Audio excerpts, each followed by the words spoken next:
Good afternoon, everyone. We are here in our ongoing efforts to bring program evaluation to the school board. We're here with our third evaluation of our series, the full evaluation of ESOL, our ESOL services that we provide in Fairfax County. It's important to note that because of the timing of our other evaluations and the scope and breadth of the information, we've divided this particular report into a 2-year report. So in this first year, you're going to get a description of our population growth over the past decade, an analysis of the design of services for our EL students, and a description of our historical academic performance of EL students in Fairfax County. Next year, we'll be providing some more information around program costs and overall performance in the program. But again, this year, we're hitting on these first few areas. And so with that, we have Dr. Ricardo Sockwell here at the table today. Dr. Garza? I was just going to add one thing, because just to make sure that we're kind of clear. We have yet another associated report that will be coming to the board next month on the ESOL pilot. So just know that that's separate, because we're going to be reporting to you all on the progress to that. It's scheduled. It's already posted on the next work session. Isn't that right? It's March? Yes. Is that our next work session? Full-day work session? Yes, in March.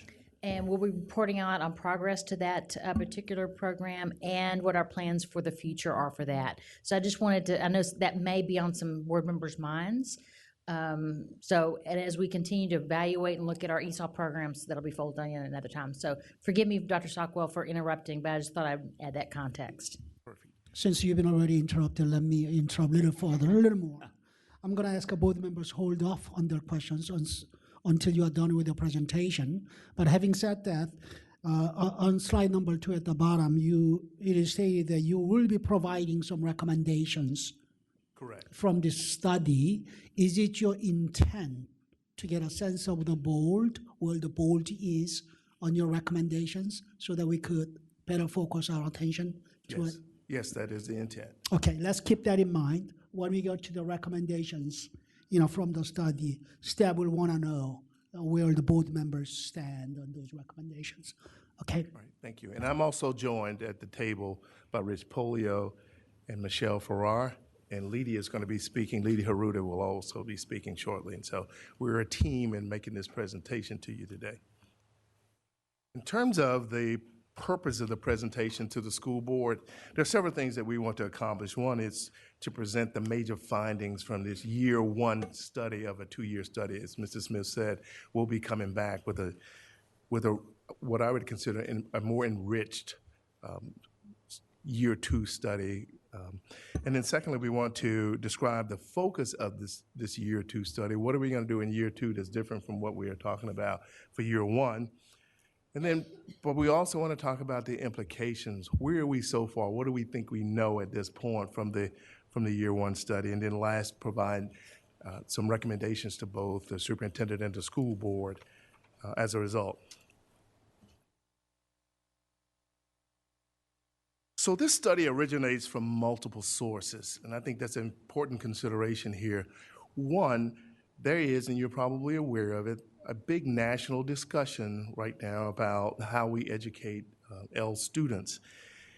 The conversation is, you look at the Council of Chief State School Officers or the National Council for Teachers of English are talking about the growth in this population and making recommendations for how we need to be sensitive to the needs of these students. And probably one of the most significant pieces is the joint Dear Colleague letter last year about this time it was a joint letter from the U.S. Department of Education and the Department of Justice that talked about the growth in this population and made a lot of suggestions for the areas that we ought to pay attention to that are reflected in this current report. There is also an awareness of growth in the EL population here in Fairfax County Public Schools, and I'm going to show you a little bit of that shortly. And then the board and the superintendent have included in the strategic plan the intent to evaluate our current practices and programming around L students to make sure that their unique needs are being met. And then lastly, you have going right now a new high school pilot program for looking at L students. And as was just said, you're going to be getting more information about that pilot later. So this is not an evaluation of the pilot itself, but we do have some relevant data. So one of our starting points was to look at the membership trends themselves. And the membership trends are divided between the dark pink and the light pink. So if you look first at the dark pink, these are the students who are classified as L students during the period of time. So if you look to your far left, at the bottom, you see the year 2006 through 2007. If you track that dark pink up the axis, you'll see that we had about 32,000 L students at that time.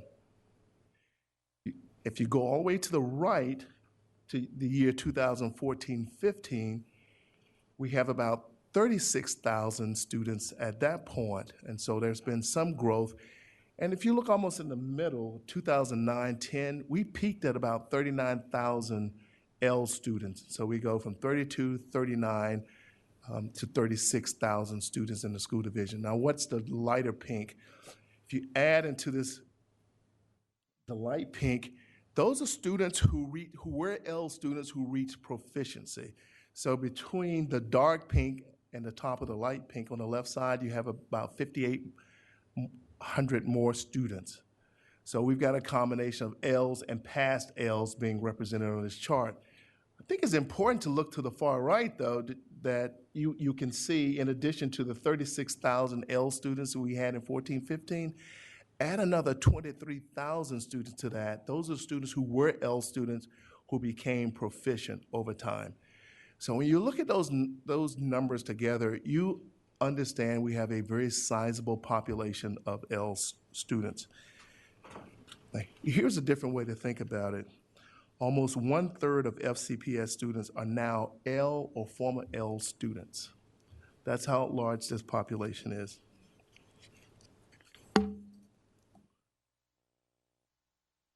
So what questions did we seek to answer in this first year of the study? We focused in two big areas. One was the design of the program, or the services, should I say, not the program, but the services. How are the services designed? What does research indicate about how services ought to be designed? Was one of the big questions. And then secondly, to what extent has Fairfax matched those expectations in the actual design itself? So as you can see, this first year is setting the tone or some background information for helping you to understand the context of the information that you will receive next year. The second big area related to outcomes. And this is more about the historical performance trends that we have seen. How have these students, how has their attainment rates varied over time? That is, do we see, as we go across time, do we see students reaching English proficiency at different rates from 2007 to 2014? And then secondly, how have these students done over time in the core content areas? So a lot of this is historical information. It is setting the tone for year two. So thinking about year two, although we don't have the data, I can give you a glimpse of where we're headed with this. Year two is going to look more at the implementation itself. It doesn't make much difference what you have on paper if people aren't doing it.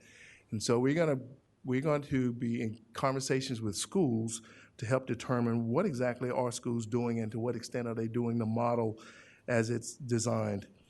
We're also going to look at outcomes during year two in a different way. Once we understand what models people are using, we want to see if we can establish an association between outcomes or performance and particular models that are in effect. And then lastly, we want to look at costs that are associated with the program itself. And it's also a part of the cost conversation. We want to look at the extent to which staff optimize the costs that are used for this program. So that's a preview of year two. Back to year one, Michelle's now going to talk about what the research indicates about what we ought to expect from programs. Okay. The research really falls into two camps. First, I'm going to talk to you about what schools should provide to students in terms of educational experiences. And the research really falls into three big areas. As you can see behind me, having an inclusive, supportive, and respectful climate, never get close enough to the microphone, is the first big area. The second area is having an explicit language arts instruction that occurs not only within English language arts, but across all content areas. And by this, we mean explicit phonics, explicit vocabulary instruction, so very explicit and direct instruction. The third area is challenging and differentiated content-based instruction, and what this means is at the K-8 level, making sure L students receive the grade level content, and at the high school level, making sure all students receive content for the standards taught in that course. So not watering down the instruction, making sure they're delivering the content as it was intended with modified instruction. There's also a set of research that basically speaks to what schools need to do to make sure students have access to the educational experiences I just described. And basically the research says it has to do with how schools manage what we're calling organizational structures. Specifically, using time within the master schedule to provide time for staff to plan and work collaboratively to provide the educational experiences. To make sure we're arranging space so that ESOL students and staff are not isolated, therefore impacting the culture, and also limiting access to some of those courses. If they're in a specific wing of the building, it'll limit some of their access given the size of some of our buildings. The third area is really around what the research says about how staff need to work together and what that means for their qualifications. So we need to hire and deploy ESOL and classroom staff that are strong instructionally and also have strong interpersonal skills to be able to work collaboratively and effectively with each other and with students. The fourth area really speaks to flexibility. So as students are progressing in their English language proficiency, they shouldn't be locked in to the services that are provided to them for that calendar year, that schools need to manage these organizational structures to adapt to the changing needs of our students. Okay. In terms of how FCPS is designed to address the research, based on our look at the evidence, current L services fully address the explicit English language instruction across all content areas at all levels. But it's not clear from the evidence that we currently have that services are designed to address content-based instruction specifically at high school or an inclusive or supportive, respectful climate at all levels. Staff is aware of the research and is currently providing professional development in that area.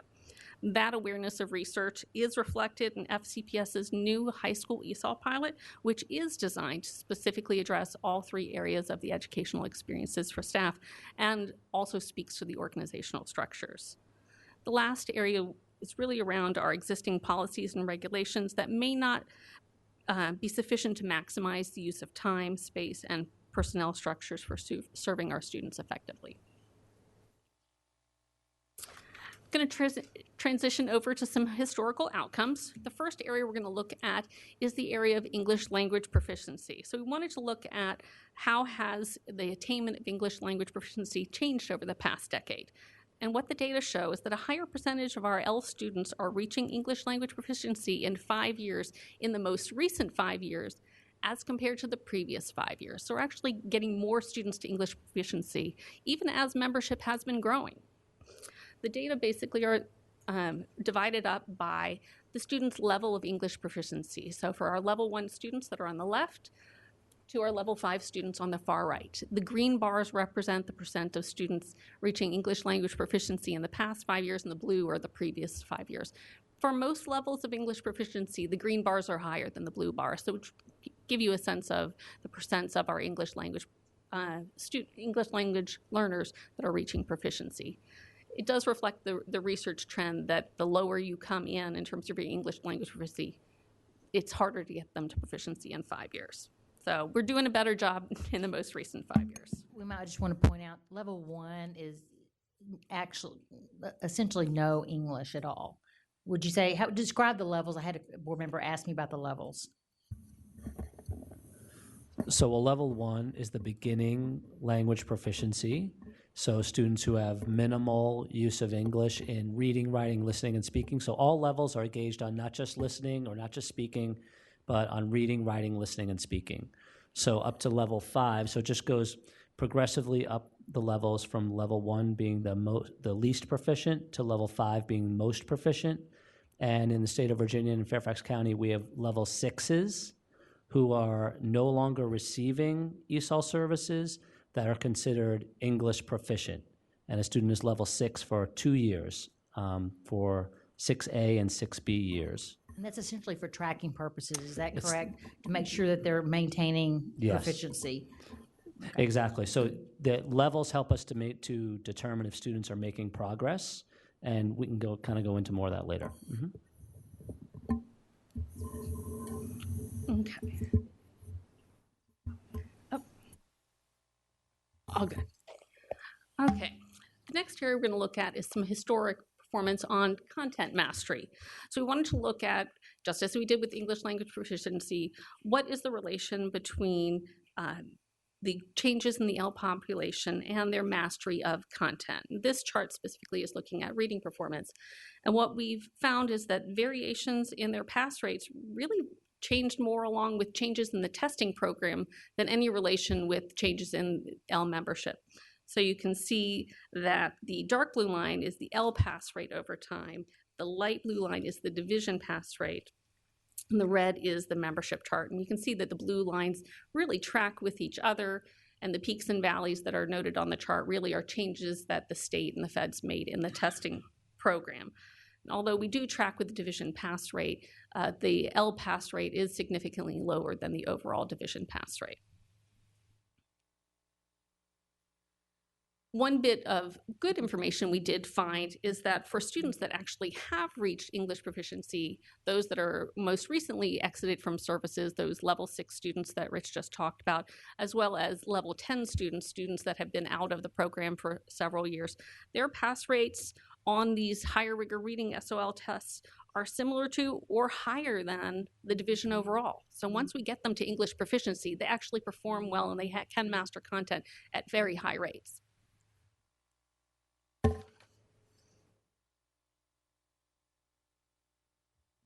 So what does this all mean for the school division? And specifically here, we're going to be looking at the 2 different areas we examined for this report in year 1, so the design of the L services in FCPS, as well as the historical outcomes. And our first implication around this is that the relatively quick English language acquisition by our students suggests that the school division really is doing what it should do, and it should continue its practices towards English language acquisition.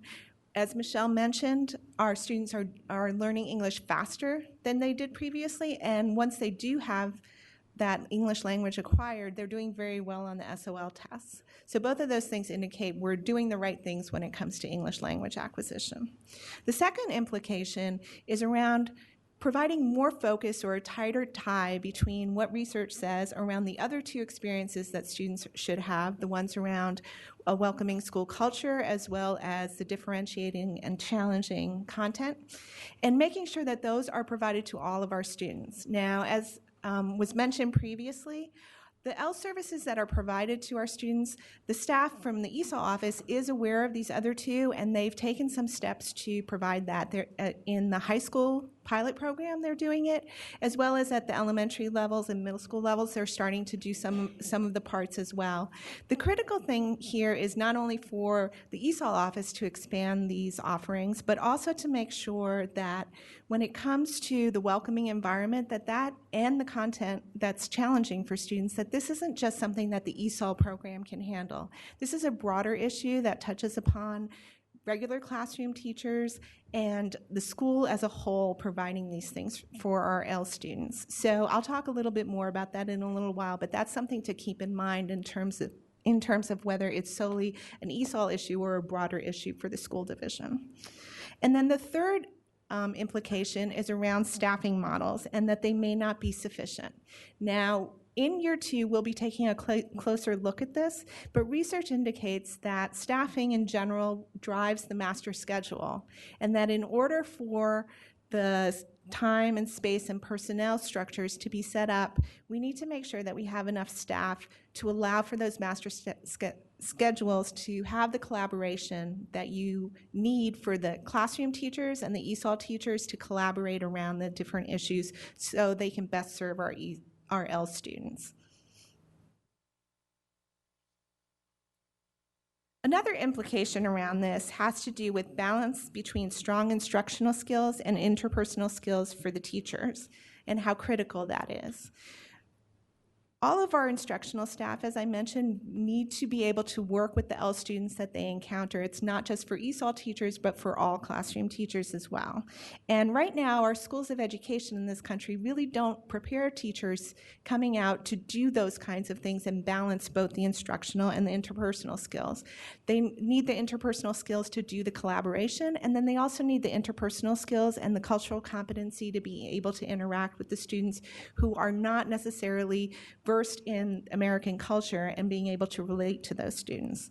So at the present time, it's probably critical for FCPS to have professional development that touches upon those things, and then possibly also to consider whether currently teachers who already have a strong balance between those two things might be best matched to students who are L students or into schools that have large populations of our L students in them.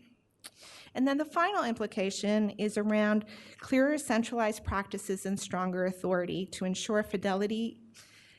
Around that issue, as our students move from school to school, whether it's moving from elementary school to middle school to high school or to different schools on the same school level across the county, that they need to be able to encounter the same kinds of practices and the same level of support. Some of our research showed that other school divisions who have examined this are in a position where they have had to shore up that centralized authority to make sure there's fidelity of implementation of what the services are and to be able to support all the schools to provide the same levels of support for our L students. So stemming from these implications, we have a couple specific recommendations to the superintendent. And overall, the recommendation is that the superintendent directs staff to review and develop a plan of action to align our L services at all school levels with the research. And there's some specific subparts to that. First, we would recommend that the plan ensures school-based ESOL and general education staff both have the knowledge and the skills needed. And this goes back to what I was saying about how for L students, it's very critical for not just ESOL teachers, but all of our teachers to be able to help and support them and provide that welcoming environment and that challenging content. Another part of the plan needs to make sure that we adjust the L services that we do provide to reflect all three of the educational experiences at all our grade levels. As we mentioned, the ESOL office is also already taking steps to try to shore that up in the places where the ESOL program's not already providing all three. And then we also need to think more broadly about how schools in general, and not just the ESOL program, can support the provision of all three experiences to our L students. A third recommendation, or a third part of the plan, is to demonstrate strength and the authority of the ESOL office, and this would be to help support that centralized authority and ensure that fidelity of implementation. And then lastly, and I'll talk a little bit more about this in a minute when we get to school board recommendations, we recommend that the plan address relevant division policies and associated regulations that may unintentionally limit how schools are able to use these organizational structures. In terms of the recommendations for the school board, these don't come necessarily directly out of what we have found so far with our schools, but rather more general things that we found in the research and expert opinion on these. When we look at what the research says about time, space, and personnel, There's some places where we want to make sure that our policies and our regulations align. And then also, as Dr. Sockwell mentioned, the joint Dear Colleague letter from the Departments of Justice and Education indicate that there are specific things you want to make sure that you have in your policies and regulations. So it's a good idea for us to review this and make sure that we have it. So our recommendation to the school board is to request a staff review of relevant division policies and the associated regulations that may unintentionally limit organizational structures. And we recommend that this be a 3-step process, and 2 of the things we recommend would happen now, and then the 3rd one later. So the first 2 around identifying the relevant policies and regulations, and then also determining potential negative or limiting impacts, are things that we think could occur right now. The 3rd part, which would be to propose new language for the policies and regulations, as well as the steps and the timeline and estimated costs implied by that language, would be something we would recommend happen later after the Year 2 report has come out, so that it can be a universal look or a comprehensive look at what might need to be done. So we recommend that 3rd bullet not be done right away, but wait until at least December 2016 when we have the Year 2 report to provide. And the importance of doing these different parts of the division and policies to look at them include things like taking a look at whether we provide similar kinds of policies that supports in relation to how we do with special ed students. Is it time, or is there a need for doing something similar for L students? And hit some of the places that were a focus of that joint colleague letter around things like making sure all of our L students have access to all curricular and extracurricular programs like all of our other students, as well as things like what happens when L students opt out of services. So those are the findings from our Year 1 report, and we now will do questions.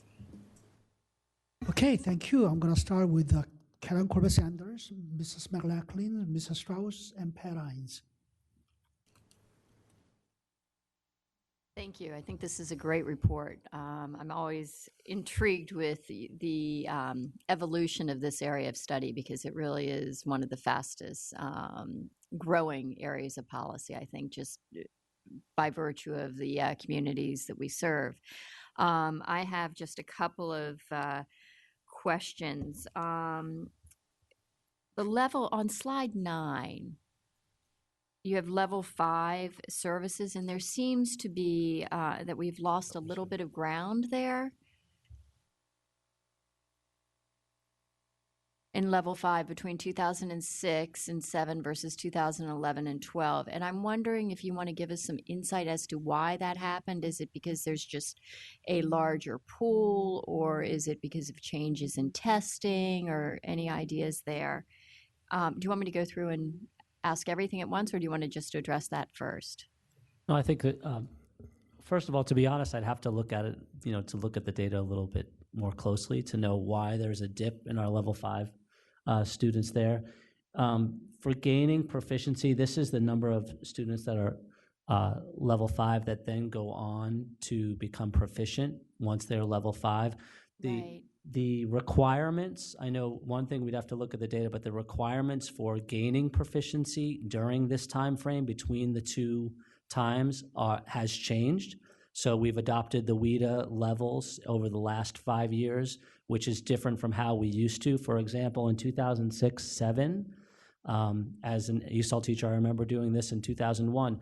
It was up to me to determine if a student gained proficiency. So I did the reading, writing, listening, and speaking assessments at the end of the year, and then I would determine unilaterally, and perhaps with some teammates if I could, but I would determine if that student gained proficiency. Now we use the WIDA Access for L's assessment, which is really the sole determinant for students to reach proficiency.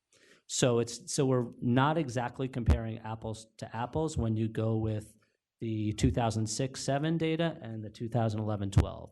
So But that's all we have, right? And that's all yes. And the WIDA is a state assessment? The WIDA is actually a national assessment that Virginia has adopted. Right. So all school divisions, all English learners in Virginia take the WIDA Access for Ls every year, once per year. But that wasn't the case before. I'm a little biased. He was really good as an ELL teacher, folks, if anybody didn't know that. But if you want to just put an asterisk there and a little bit of explanation, it's probably helpful because we don't want other people to have this report going, oh, look what they're doing. Right. It is Okay. footnoted in the report, but I'll make sure that the slides are Okay, corrected. fantastic. Thank you so much. And then you say, and I love this, that our students are learning more quickly and becoming proficient more quickly. It would be great if you can just give me a couple words as to why. And then my last comment, and it's, I said I held something out of the two-way immersion discussion earlier. Because I was looking forward to this discussion. And it's the importance, from my perspective, of ensuring that in the two-way immersion programs that we have the advanced academics available to those students, because by offering those services in the two-way immersion, we don't end up losing the balance in those classes as the kids get older. And so I would just wonder what your comments on doing something like that would be. Okay, so to answer that one first, do you mean, for example, that students that are in a immersion program may opt to leave that immersion program in third grade because they want to enter advanced academics, or do you mean to have just advanced academic services available for? What happens often is that as the kids get older, like in 4th and 5th grade, and they're looking towards their longer education plan, sometimes families get nervous and will pull children out of the two-way immersion programs and put them in, for example, a center program because they're concerned that they won't get the same level of depth.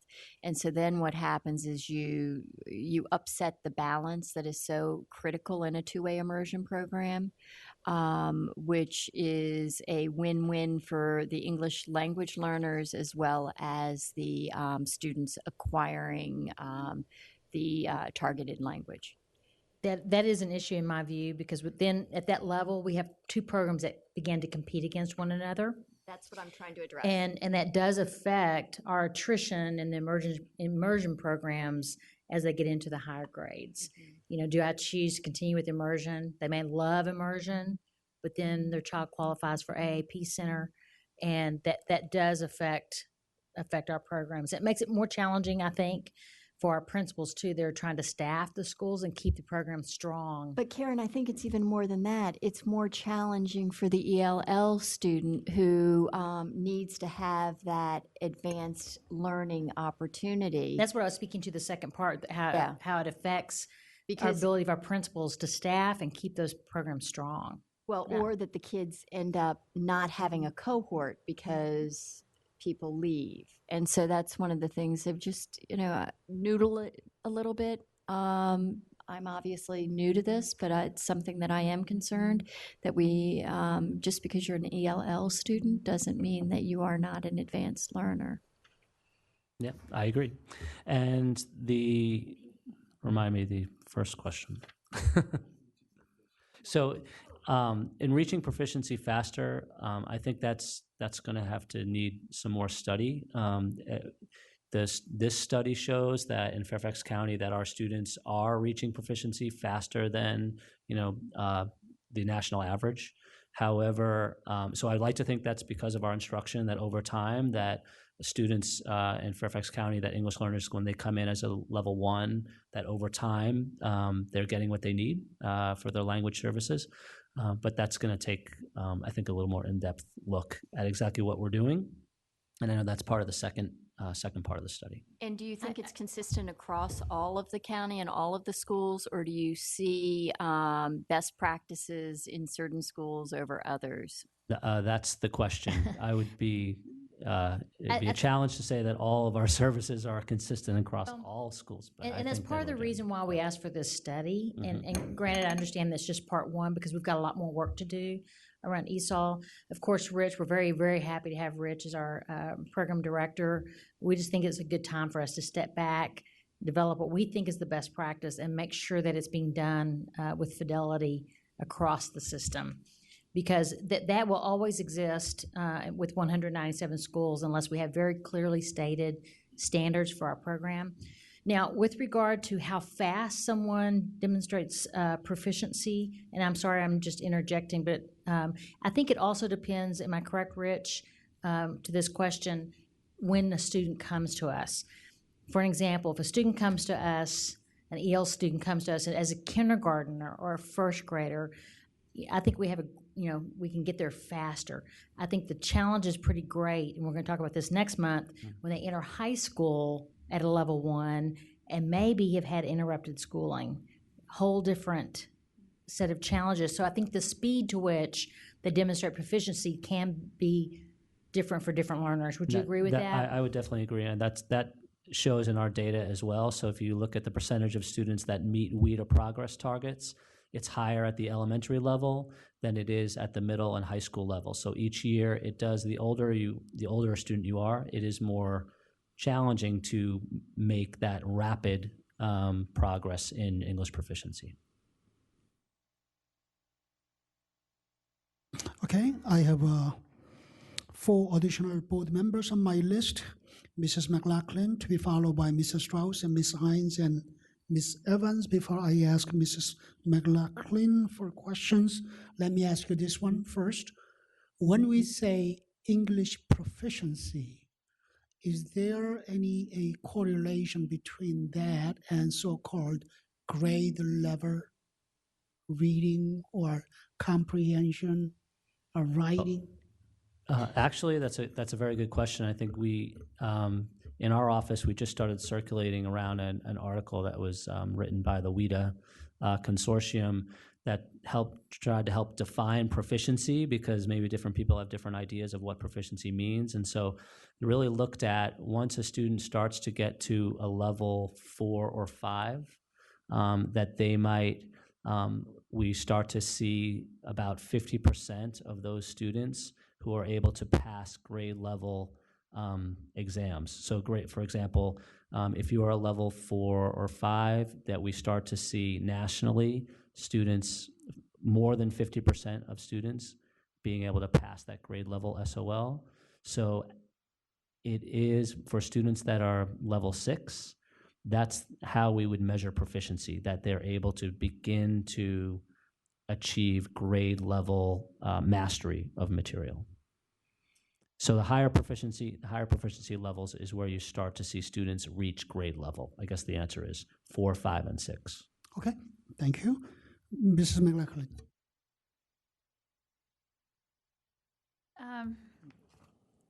I'm looking at the report, and Dr. Garza, you just said something earlier about next month. We're going to be talking about the high school students and how they're not. So that's not today's conversation? No, this we just started as a starting point. We still have a number of other things to study as a part of this. And at the same time, we just implemented a new pilot this year. And so we're reporting out on that next month, although we haven't even been through the full year of that first year pilot. But we do have some progress that we can report on and next steps for other schools that is really, I think we could maybe consider a continuation of this conversation next month. Okay.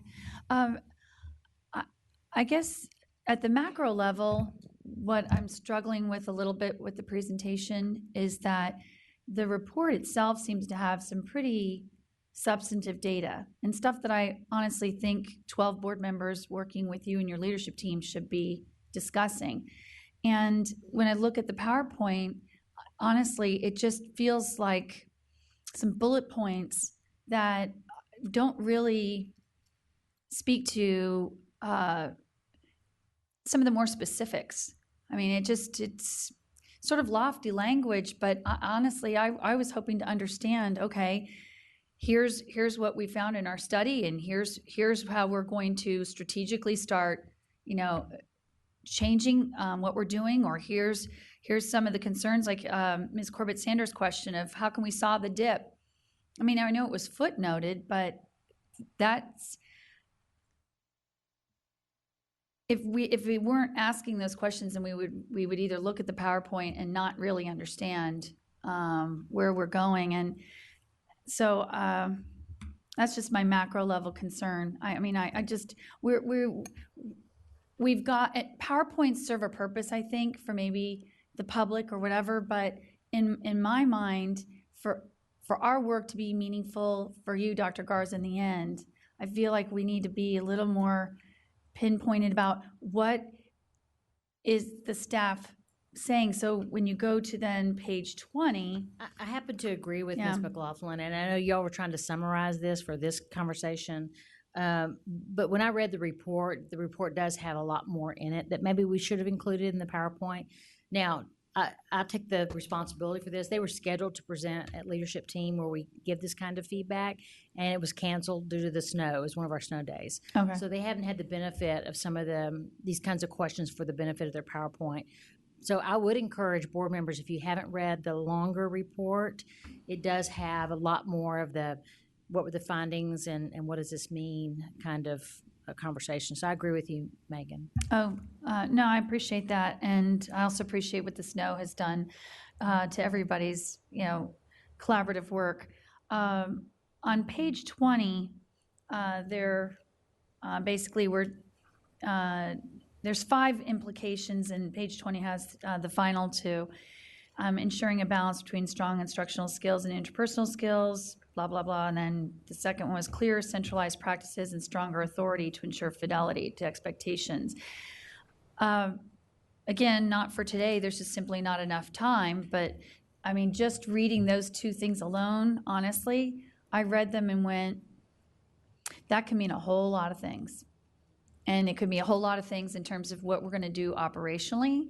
And as a board, I think we have to understand what this might be signaling to us as a school system on where you're wanting to go. And so what concerns me is that if we as a board don't have a more substantive conversation with you about what some of these findings are, and maybe this is where utilizing the audit committee to have this conversation about what this would mean, or maybe it just means having to have another work session, but I just think there's some real implications, substantive I think implications. Mrs. McLaughlin, you can ask those questions now. Ask those questions. Well, okay, I'm going to give it a shot.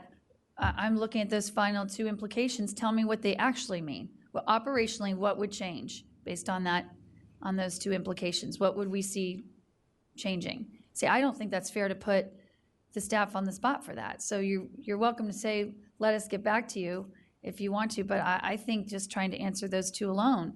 On the last one, this to me gets to, and I know that some of you have struggled with, so when we present a program evaluation, what does that mean for the board? Okay, because this is the first year, I think to a large extent, that we've presented program evaluations to the board. I don't think they've been presented in the past. Am I wrong? Unless there was a big one that the board initiated, right? I think it's important for us to not only do this kind of work because it shows to the community that we're evaluating our current practices and that we're always trying to get better. And it was certainly part of our strategic plan. This, though, I don't necessarily know that it's an audit function, but I think the way I would take this away, and that is we need more discrete and specific standards to be developed around what we expect our EL programs to look like across the board. So when it says clear, centralized practices and stronger authority to ensure fidelity to division expectations, right? Well, unless we have those clear standards for the program, our principals don't know what's expected, right? So that's the way I would, okay, this is our report. That means I would get with Rich and say, okay, Rich, we need to develop our standards for what would depict quality programming in EL, for an example. Does that answer your question? So we would take this then and develop some standards at rubrics. We have those for AAP programming, for example, to develop those. I mean, I understand that. I think that's where it's important to be looking at what the implications say, and then as a board, and I don't know if that's just a different meeting and a different conversation after you have a chance with your leadership team to digest it, but I would want to know at some point where we might be changing our practices within the system. The one above, as I read the language, and again, And we would do that. For an example, we have the pilot coming to you all next month. Just like the world language, after we developed a plan, you all asked us to develop a plan for how we do that. We presented it to the board, so we would do that. okay, and so the implication above, when it's talking about strong instructional skills and interpersonal skills for teachers, and for the success of EL students, I mean, what makes me a little nervous about that is that's for every child. That's not, I mean, in other words, we know that every child needs those two qualities. So are we then saying that our focus for professional development is going to make sure that, as I read it, it said we want to make sure we have staff with strong instructional skills and strong interpersonal skills, that we give that professional development, and that we might even want to make sure that where we have high percentages of EL students, that they're in those buildings. Does that mean we're going to try to draw away staff who have these two strengths where in current schools where they're at and redirect them to other schools? I mean, there's things in here that I don't want to misinterpret what it's saying, but it could have really bold implications in our system. Well, I can give you an example of kind of what we're doing now, for example, on a smaller scale of where we'd like to go, and where when we do the second half of the study, so when I won't say we, but when the team does the second year study, that we'll know more about where in the division we do need to improve and where we're strong. So for example so we've started in our office this year a professional development program that we call L Innovation. And so we've worked with about 30 schools, a leadership team at each school, where we go over specific instructional strategies and specific data points that schools should be using in order to be better teachers of English learners. So these are, in many cases, they're strategies that are good for all students, but there really are specific, when we're talking about language acquisition, when we're talking about improving students' reading, writing, listening, and thinking, when we're looking at how do we teach a level 1 as opposed to how do we teach a level 4. So we're going over those specific strategies. So I think, at this point, that's where we're going with this, is to say, well, what specifically should our staff, our teachers, our principals know, understand, and be able to do that will benefit all of our English learners? So, and as I said, we've started that. What we want to know is, are we on the right track? Is this really what's going to help? And so we'll start to answer those questions this year. Like, we can look at schools that we've started to work with. We can look at schools that we haven't really had a chance to work with yet. Should the L Innovation, for example, be something that we expand to all schools? Or do we need a different model? So I think that might be an answer to that question, could be helpful. And I do appreciate that additional context, and those are the sorts of things that, to me, help in explaining to our community, because I think most Fairfax County residents are very mindful of the fact that we have changing demographics and changing needs. And so being able to say, so what are we doing, is helpful. But there's a key statement in the end of that implication where it says, because it will take time to develop all staff serving EL students, FCPS immediate efforts should focus on retaining in place highly skilled staff in the schools with large or growing EL populations. That's the part that I don't understand. What is that telling me? That Fairfax immediate efforts should be to focus on retaining in place. What are you doing to retain them in place? I mean, well, I think, Dr. Sockwell, since this is your report, you may want to speak to maybe what you all meant on that. what may be causing some of the confusion is the implications are based for the most part on research best practices, not on our observations of how we are implementing in the division. And so what we found in the literature were statements that talked about the importance of making sure that teachers have both the instructional skills as well as the interpersonal skills. This last statement simply highlights the importance, especially for L's, the importance of making sure that we have teachers with both of these strengths. And where you have teachers with both strengths, make sure you try to hold on to those teachers with both strengths because they are significant for the success of L students. And I'm in complete agreement with that, and I would imagine everybody in this room is. The question is the defining what does retain in place mean? Like, what are we, in other words, there has to be an action that's being, it's implying that an action's gonna be taken, and I'm wondering what that action might be. I think two things that are coming up in other work that we're doing in the compensation study that we're working on, and also our strategic plan, and that is cultural competency, which we've developed and we're trying to take to scale. We're looking at varied models for doing that. And the second thing is how do we recruit and retain and keep teachers in areas that are hard to fill, positions that are hard to fill, and in hard to staff schools. So that work, I'm assuming, Dr. Stockwell, would be something that would help. We don't need high turnover in schools, in any school, but particularly school where we have high at-risk populations. It will ultimately affect outcomes. Right. And I think that's what your team is referring to. The recommendation to the superintendent suggests the need to study and plan how we should respond to that kind of statement. First bullet under the recommendations to the superintendent talks about the need to make sure that all teachers, general ed as well as L teachers, have the skills, instructional skills as well as interpersonal skills. And so we don't know at this point what needs to be done. It's a caution from the research that it is important to think about this and plan what you should do in response to this need. Okay. I will just say, I know you want to move on. I read where the reports talk about how we're better than, national averages and things.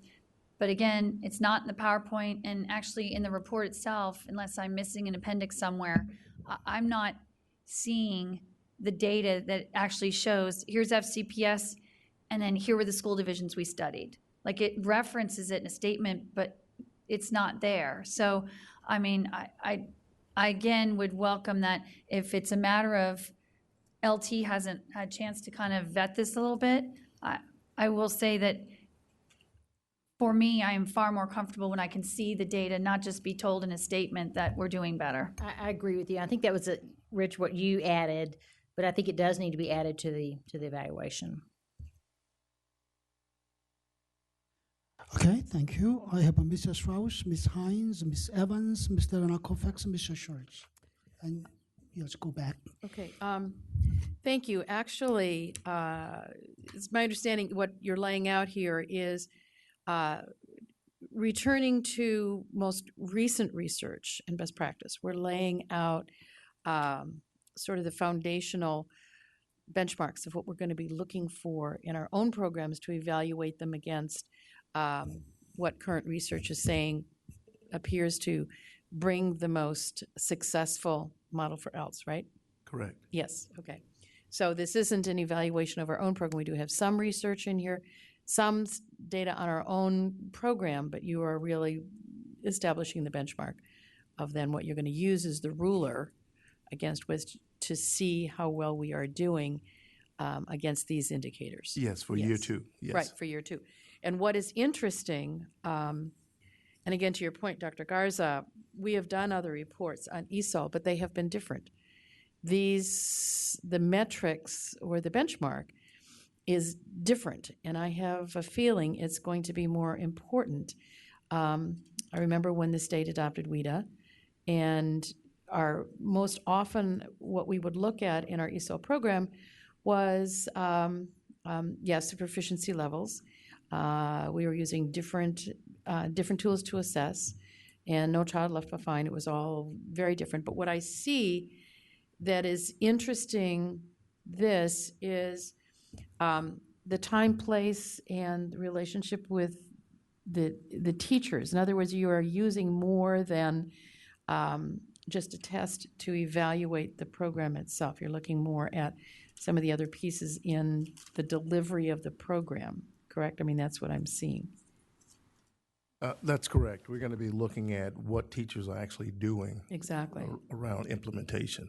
Right, not simply the outcome as a result of a test, which should give us some deeper understanding of why something is successful or isn't. So it's a little bit like after we did the first round with PISA, which showed us some very interesting indicators of where we needed to improve if we also wanted to see an improved outcome on a WIDA test or something. Right, correct. Right. Okay. I guess my other two questions is looking forward to the next go-round.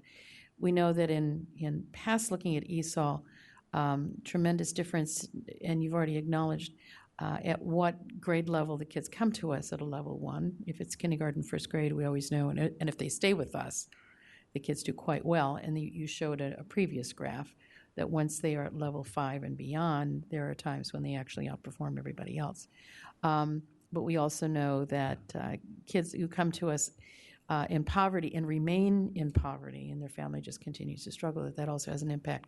And I guess in the as you go forward, how are you going to treat the challenges of poverty, mobility, the other things that we also know impact kids' ability to progress? Is that? We're going to be addressing that through a technique called hierarchical linear modeling, which takes into consideration the context in which students are learning and controls for those factors at multiple levels. Okay, all right, so that will be taken into. Okay, well, thank you very much. I appreciate the different way that we're going to take a look at the program. I think this is a much better way to go. We will get better indication of how to make our programs better. So I do like these benchmarks, and I do like the metrics. Thanks. Ms. Hines? Thank you. And I appreciate the board being able to look at some of these large program evaluations, because we always have a lot of questions about how we're doing in this area. So thank you very much. The slide that's up there right now, I just have 2 questions. The one on the slide that's up there right now, it's great. I mean, you can see 15 to 20 point improvement, right, in each category, at least one level 1 through level 4, which I think is wonderful. I'm just curious, looking at level 1, so 35% of our kids are proficient in within 5 years, right? Coming to us at level 1, right? Correct. So that's a great improvement, but I'm wondering, do we feel like it's good enough? Or are we hoping, because then looking in the appendix, there's also a chart that shows, 45%, I think, of our level 1 kids are not proficient within 10 years. So is this an area where we feel like we have, we really want to see some improvement in that number there, the 5-year number? I would say absolutely. I mean, the goal obviously is to get them to English proficiency, because that's where we see the content mastery. English proficiency is just the first step towards content mastery. As a benchmark, although this is good, we are above most of the research coming out of the WIDA consortium that shows that on average only 10% of students at level 1 reach proficiency within 5 years. But always, I think it's Fairfax, we're never good enough. Right. No, and that is extremely challenging, and we've been talking about how it really depends a lot on how old they are when they get here, so all of that. But that's good, because 5 years is a long time in a kid's life, So yeah, and a lot of content goes under the bridge in that time. So my other question, just slide 14, where you're talking about what next steps for the superintendent. I guess it's the first bullet there where you talk about general education staff have knowledge and skills needed. I'm assuming that that's where the cultural competency training is fitting in, which I think is really important, because that's something that we've talked about over the years as gap closing work too, right? So I think the more that we make that available to everybody, the better off we are, and this gives us the sort of the guidance to do that, which is good. Okay, thanks. I have Ms. Evans, to be followed by Mr. Anna Koufax. Thank you very much, and I also appreciate the level of detail in this report. It was great to see all of that, and gives us an excellent perspective. I will hold off on any questions on the pilot, since I know we're going to follow up on that. I think Ms. Hines hit upon an area of great concern, and I know you have to put it in perspective that, you know, this is a tremendous challenge, and we're better than most. But I too was struck by the fact that after 10 years with us, that our level ones, that almost half, 45%, still aren't English proficient. So I hope that our high school pilot won't address that, because they won't be with us for 10 years. But the fact that 65% of our level ones aren't after 5, I do think that that's an area that we've just got to address, you know, somehow. I also have a concern about the gap in the graduation rates of EL students that has grown since 2011. I believe it was at something like 77%, and now it's gone to 62%. Do we have a theory on that? Yeah, we do have a okay. theory on that. All right. We're actually going to discuss this as part of, that was one of the reasons for the high school pilot. The current standards for high school graduation, students can't meet it in the timeline. Okay. And so I give you a lot of credit, Rich, you and others that developed the pilot at Stewart and at Lee, because it does provide an opportunity for students to graduate on time by compacting and combining some of the course requirements, and it's been approved by the state, and I think it's going to provide a lot of hope for our schools, but really as a model for the entire state. So the current requirements had to change in order for them to meet the standard. Is that correct? So we think that it's more the requirements than we're getting a different type of student, or is it? I do think over the last 5 years, there's certainly an increase in level 1 and 2 students. The percentage of level 1 and 2 students that make up the high school English learner population. I see. So that would, Okay. as that has increased, Well, that's what I was the wondering, ability yeah. to graduate within 4 to 6 years has been more difficult. And So- do we have more students with, what do we call them, with the interrupted learning? We have significantly more now, do we not? Which presumably would affect graduation rates as well. It's hard with our SIFE students. I think I said at a previous meeting, we're really just starting to. I think anecdotally, we might think yes. We are really just starting to gather data now about interrupted schooling in the past. We haven't necessarily kept that data. We have, and again, it's self-reported by families, but we're starting to really. I guess to use the SIS system to track students who have interrupted schooling and really define that better. So we'll know soon enough kind of how those students are doing as well. Okay, that would be good to know. And then I have 2 questions about some of your findings and recommendations. I was particularly interested in finding 7 about changing staffing formulas to better serve students. Could you elaborate on that a little bit more? If you have, I don't know if you have that fleshed out or not, what you're suggesting. That we need, more staff in order to work around a master schedule is? Basically what the research says is that the best way to serve students is to have this collaborative work. Well, you heard some of the conversation previously in Fairfax County.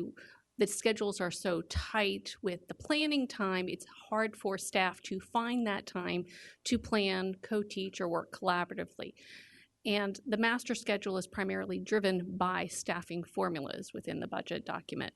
So it's just an acknowledgement that staffing formulas drive the master schedule, as opposed to having a master schedule that is driven by the needs of the students. So just when we go out in year 2, we need to get some feedback, not at the research level, but from our actual schools, to figure out to what extent that issue is playing out in Fairfax County, whether our principals can develop the master schedule is necessary to allow for the educational experiences and research. We don't have that information at this point in time, but that's really one of the primary goals of year 2 is to figure out whether staffing is sufficient to allow for the educational experiences that research indicate. Would you expect this to play out as more EL staffing at your schools with the most EL students? I mean, is that shorthand for what you would expect to see happen? It was both.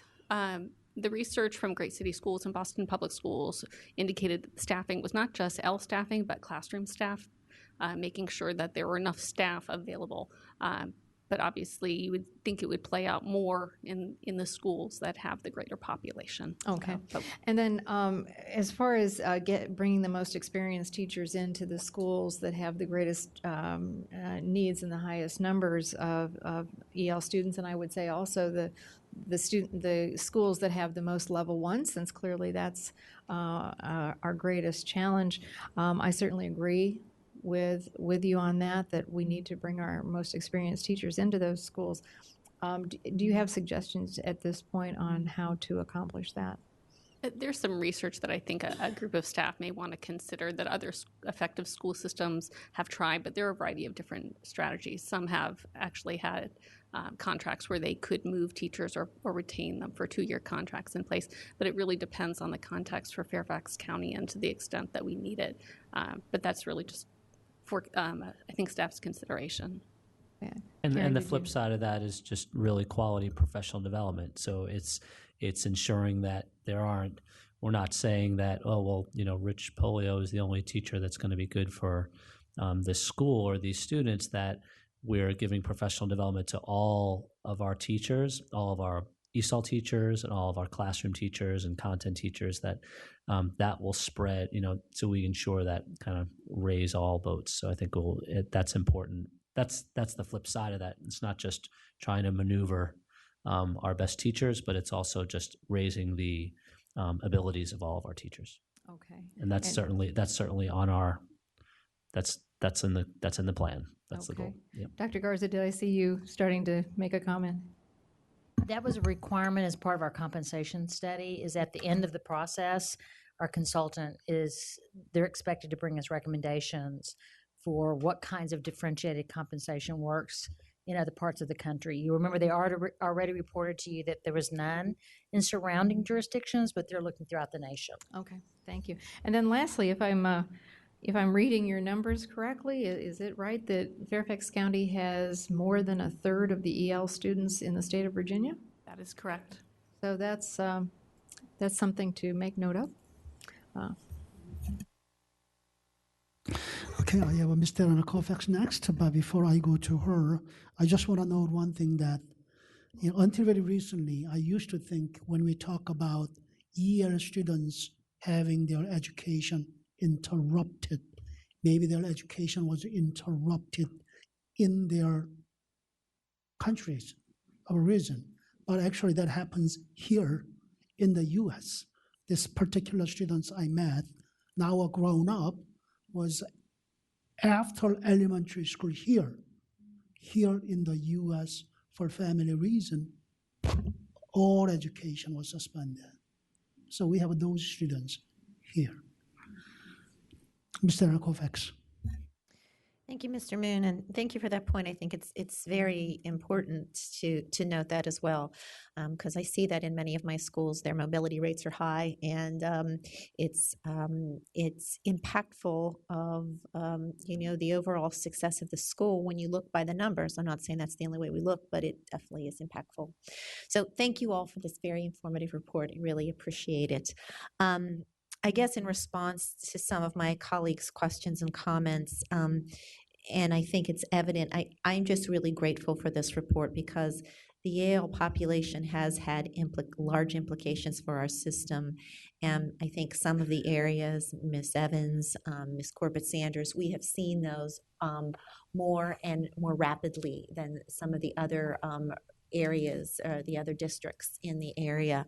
So I think I appreciate this reporting out, and so the entire board can get a grasp of what's out there and the changes that are happening to our schools. I am happy to see the success about students reaching proficiency sooner than later. I think that's a great point. I think we have been successful in doing that, and I heard that statistic when we were researching the possibility when I brought that information to the board. I think when I first came on the board, when I was hearing about the children with who were coming to some of my high schools in particular with very limited education, zero numeracy, zero literacy in their high school years. I don't think that was something that everybody had known or everybody had seen, and I didn't even understand the impact of it at my level in my district. So I just thank and I'm looking really forward to hearing that. I'm going to actually go visit the school. I hadn't visited for that particular program, but I have a visit scheduled with Miss Evans, and I'm looking forward to hearing about the new high school ESOL programming. One comment made, and many people have made this point, of the crucial importance of a teacher versed in strong interpersonal and instructional skills. I can't go and say beyond that, and without being disparaging, that hasn't always been the case, and I unfortunately have seen it, and it can be debilitating to the overall school and school culture and school climate.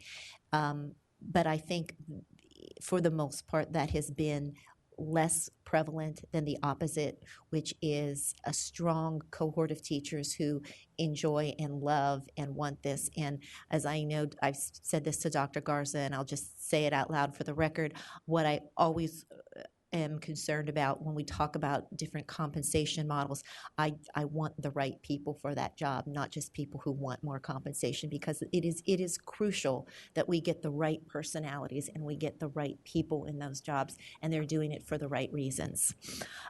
So my questions now on the longer report, the 37-page report, sections, pages A5 and A6, if we could have a breakdown of schools in which have seen significant increases or decreases that make up those cohort numbers, is that possible? Okay. I would like that as a next step. Could you repeat that? On pages A5 and A6 of the 37-page report. You mean index, right? Appendixes? Yes, okay. yes. A breakdown of schools in which have seen significant increases or decreases. Okay, thank you. And then I guess and maybe I'm being a little dense, but the recommendations to the board on your PowerPoint presentation, Mr. Moon or Ms. Hines, is this going to governance? Is this something we're just going to direct the superintendent to do today, or how are we going to handle the ones that they put there for the? I don't know that we need to direct the superintendent. There were recommendations for the school board, which we need to take up. Is that what you're talking about? Yes, that's what I'm I'm sorry. talking about. Okay. You know, at the end of the discussion, I just want to see the sense of the board, how we want to handle that recommendation. Okay, that's it. Thank you. I have Mr. Schultz and Ms. Perchik, and I want to be able to be done by 30:40. Thank you. Okay, so I guess I have a question about, and this ties into a previous, and I don't know if you all were here. Hello. If you were all here for the previous session about the question of rear view mirror versus directional. What? Oh, trajectory. Yes, trajectory. Can we go to the slide that had the columnar bar chart on the acquisition of language over 5 years or whatever it is? I really have to write down the screen numbers. My question, and we sort of got, I think you were getting close to it in talking about the type of students that we've seen more recently. And this is my concern when we look at and we talk about things like demographic changes, either at a division level or in a particular school, and the type of students that we're getting. And you brought up specifically the increase in the level 1 learners. Is there a way for us to understand where those level 1 learners come in by grade? Because if the length of time by acquisition, Yes. which they're going to, it's becoming more difficult for them to acquire because they're they literally have no literacy or numeracy in their own language, or very little, or they've had the interruptions in their education. If those students are primarily middle schoolers or high schoolers, it's a whole different set of complexity than if they're kindergartners or first graders. And the concern that I have is that this shows a backward trend of looking in the rearview mirror, and it isn't like the reality of what this chart's going to look like 5 years from now. I'm staking is going to be substantially different. And it's going to be substantially different because the type of learners that we're getting now are substantially more difficult than the 2006-07. So if the starting point now is higher than the 2011-12 bar chart, what does that look like in the out years? I also think that would be interesting for us to have as baseline even, so we can, you know, over time assess that. Well, we can't keep waiting 5 years out to look back to see how we did. It is that predictive analysis of, okay, well, this all well and good, but folks, let me wake you up to that the 2015-16 class of students does not compare at all to the 2006-07. So we have that, correct? So therefore, in planning terms, see, this is, I keep trying to get us to think long-term. That means in 2 or 5 or 10 years, what is this chart going to look like? Because that's, if I'm responding now to how that chart looks like, I'm responding for a problem that I don't have, because it's a completely different complexity.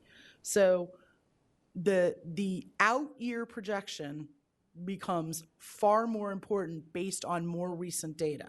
I mean, this is interesting, but you know, a 2006-07 class is basically meaningless to some degree in terms of what we're getting now.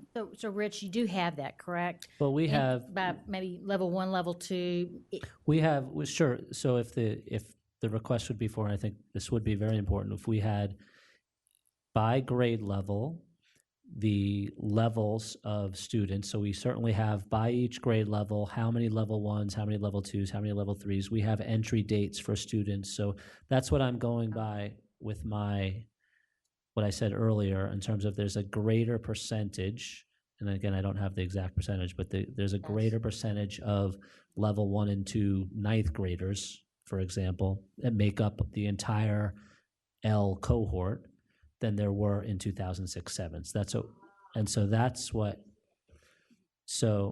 Okay, so now, so we don't necessarily have more, as you see, we do have more numbers of students, but in our current ninth grade class, there are 100 students. There are 32 level 1s and 2s. In 2006-07, those same 100 students, there might have been 16 level 1s and 2s. So there are a greater percentage now. Right. It's not that the total number has increased. It's that the complexity of the needs of the student.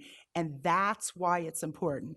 And that's why that forward projection, that trajectory of the needs of the student population become that much more clear if we plug in on a going forward. You know, it's trend analysis. And so that's why I think maybe next month, when we talk more about high school, for example, we can give you an example of where I think we are planning for the future. So we are looking at what what we're currently seeing, not what we saw in 2006, but what we're currently seeing, and trying to ensure that our English learners have the education they need for the future as opposed to what we did before. And Rich, if you could, when you bring that report next month, if you could at least include that same data for our middle school students, elementary if you have it, but at some point if you don't have, we want that too, because I think you're talking across the board, right, Ms. Schultz? Across the board.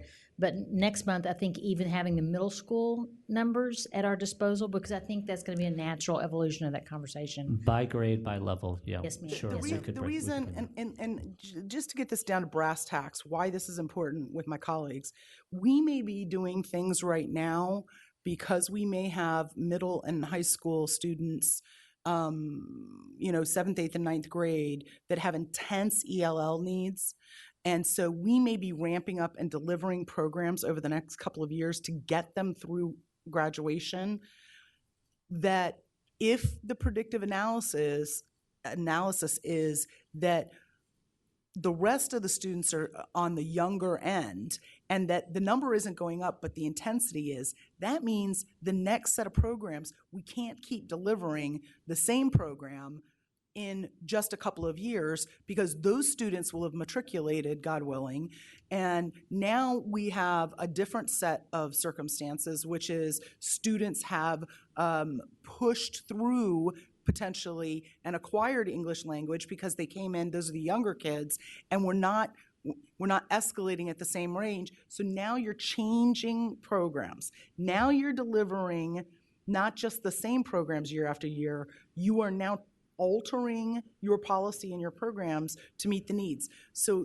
what's missing in your Hansel and Gretel popcorn trail for us is the part in the middle, which to me would be what's the slide that comes after this, which shows, oh, well, here's the 2011-12, and this is where we predict to go. Or here's where 2015-16 is, and this is what it looks like it's trending to, so that maybe I'm getting a little bit to what Ms. McLaughlin was saying earlier.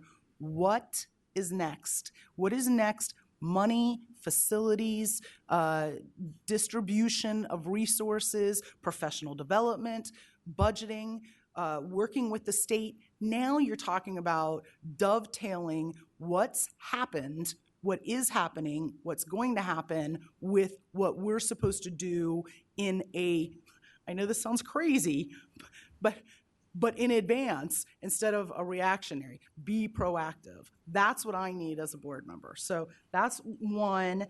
Number two is on your the third of ELL students, and I think I saw 12 pens go like this as soon as you said that.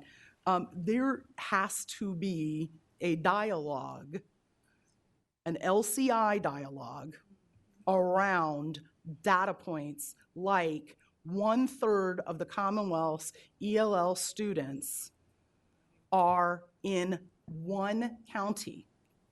Ms. Schultz, we have said that repeatedly to our board last year. The Board of Supervisors, I'm sorry I had to interrupt, but I just had to say it, well as the legislative delegation. Well, so, and I will respectfully disagree that we had a natural emphasis in our legislative package on a few topics that would have brought to bear where we wanted their focus. And we'll continue to probably disagree, but that trend isn't changing. It's getting worse because even if the number stays the same, that third is a more complex third, which means a more costly third, and we've got to develop the programming, and it's on our backs as a single school district. So I'd like to continue to receive that kind of nuanced data that we can use as, the tip on the end of the spear in legislative, policy, budgeting, et cetera discussions. Thank you. I have Ms. Pelchik to be followed by Mr. Strauss, and then we'll go to the recommendations for the school board, where the sense of the board is. Thank you. I will be I'm sorry, I have one quick go back for Ms. Karen Corbett-Sanders. Ms. Pelchik. Thank you. I will be very brief. I really appreciate that we're getting into both the instructional and interpersonal of the teachers and staff and cultural competency. I haven't seen it here, and I don't know if there's a reason why we haven't also looked at our content and curriculum things such as the James Banks levels of multicultural content, because I think beyond just training of our staff, we also, I'm hoping we'll look at the content that we use to teach in all of our classrooms. And the other is, I would love to see a plan, as was discussed, having the best teachers and how we recruit them. I hope we are working toward a strategic plan for looking at that. Thank you. Commissioner Strauss? Thank you. I just wanted to quick go back to follow up with what Mrs. Schultz was beginning to talk about, how things change over time as to the background of our English language learning students. And this is actually the third wave in the last 30 years of kids who are coming to us with extreme needs because of the circumstances they're coming out of in the country of their birth. So it's true, we may see this tremendous need, particularly among teenagers, for a while, and then that may change again, and then we have to adjust our programs so that any time that there is a disruption or populations on the move in the world, we enjoy the opportunity to help the children in those families. But it does change. It is the goalpost changes, the kids change. So what we see here, it may be very different 5, 6, 7 years from now. So it's always our ability to adjust and meet the needs of the kids as they come to us. So again, I'm very pleased to see the extended research that we're looking at in this. But I agree with Mrs. Schultz. Looking far out is always very interesting, but that any time that there are different populations needing new places to live, we will have some of the children here, and they will have different backgrounds depending on what's going on in the world. So, and that's fine. Thank you. Corbett Sanders?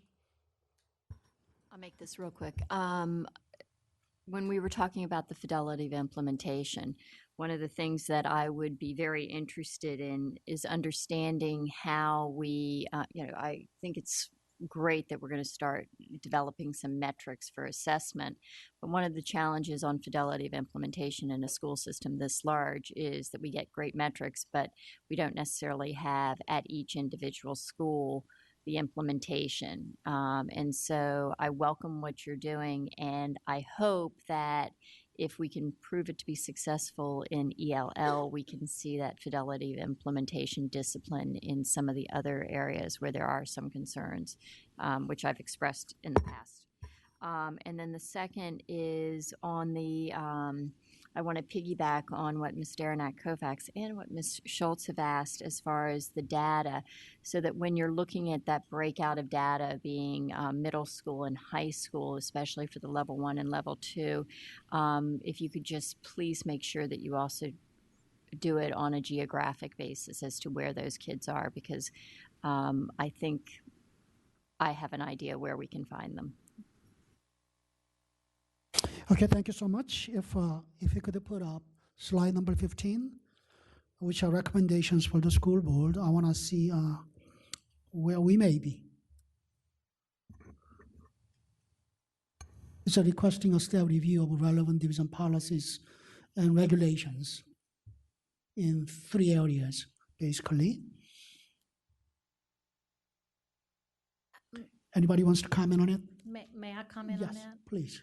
I think this may be a little early for this consideration. I mean, you clearly, you said this is year 1. You haven't finished the report, right? We have another report coming next month. This is requesting a staff review. We'll do that anytime you're ready, anytime you want us to do that, board members. But I'm just thinking this may be a teeny bit early. I think this was added maybe at the last minute, this slide, at a request. I think it's a perfect request to make. You know, what do we expect of our board members? But I think this may be a little early in my view, just my opinion. I think it will be obvious that this will be needed once we complete all of this work. Okay, board members? Ms. Hines? I mean, I think I agree with that. We might as well, since we know we're only kind of halfway through this report, wait till we get the rest of the report. I'm not in a hurry for this. So. Ms. Derenak-Kovacs? That was also my concern, my question when I asked, and I thought, well, we don't have the information yet from the high school ESOL pilot, and it just is all encompassing at this point. I think with 1 year's data, I think for us to make a better educated, decision on some of these policies and regulations, we have to kind of go through this cycle. Anyone with a contrarian view? If not, The other thing I might add, I know you only had 6 months for this report, and this is a very comprehensive study. I get that. Right now, you heard a lot of good questions about how do we compare as a system on national, state, and national. So I think right now, if you could expand this piece of work to include as much data as possible, so that kind of provides the background for anything we decide to do moving forward. I love the idea around levels, level 1, level 2 by grade. I think that'd be important in the report. So if we could expand this first part of the report to include a lot of this background information that board members ask, because I think it does set the stage for a comprehensive evaluation of our programs. Is that okay? okay, until we are done with all the reports, including the second years, we'll just place this in the parking lot. With that, could you post the next steps?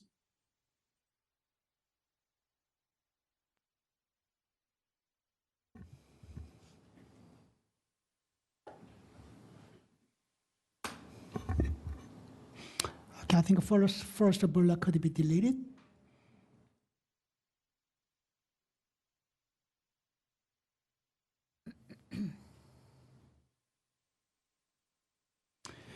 Okay, the second will provide a list of schools which have seen significant increases and decreases in proportion of EL students. Okay, provide the numbers by grade level of EL students, which they agree to do. Okay. On the last one that was just deleted. I do think there were a couple of comments made about the consortium information that I think might be beneficial to have in this kind of review. For an example, I believe someone said the consortium, the percent of students, or the time it takes to hit proficiency from the consortium, was it different than ours? If y'all could include that within the report. Okay, let's see what the sentence states. Compared to the consortium and to state and national.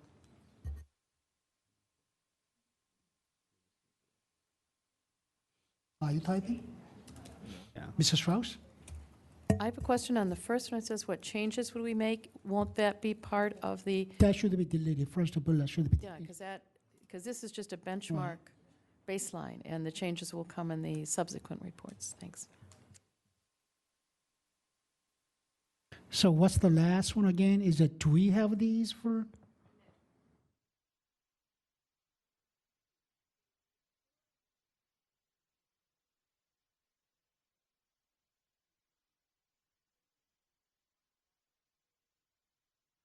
Okay. Compared to the consortium, comma, state and national norms. It's fine. Mm-hmm.